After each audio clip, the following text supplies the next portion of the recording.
So good morning guys. So nandito tayo ngayon sa Bukidnon. At itong umaga, ayos tayo agad para mapuntahan ang Impasugong.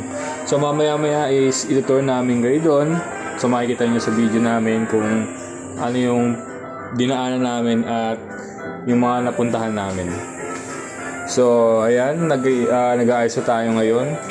O nga pala, dito nga pala sa province, hindi na kailangan gumamit ng electric fan sa gabi dahil sobrang lamig guys. Kahit wala kayong electric fan, kahit umaga, hindi ganoon kainit dito tulad sa atin. So, yan, while preparing.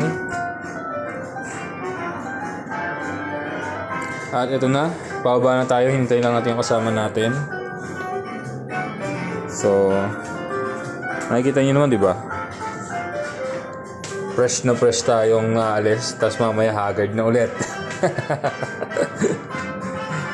Ayan, nag-aayos na tayo guys. And here we are. Here's the outside ng bahay nila Boss Joseph. So ayan, maraming salamat sa pagpapatuloy po sa amin at sa inyong pamilya. Ayan. Thank you. So yan yung labas ng ng kalsada. Makikita nyo naman, maliwalas, maganda. Di ganun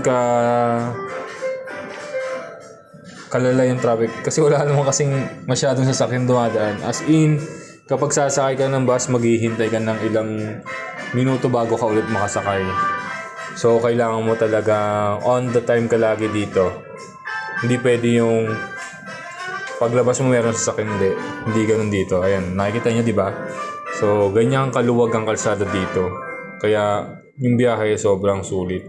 So, nandito tayo ngayon sa Manolo Porch. Yan yung simbahan. Yan.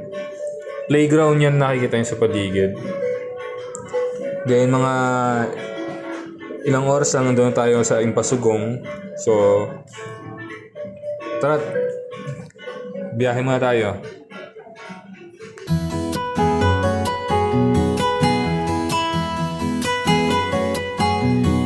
So yun nga guys, napakaganda ng view. So 30 minutes na lang at nandun na tayo sa Impasugong. So see you mamaya. And we are here now guys. So nakipag-negotiate tayo kay Sir Ian. First drop natin is Roti Peak Range Camp, Pinaanan Bridge, Lovers Lane, and Comunal Ranch. So yun, for destination for this day 1.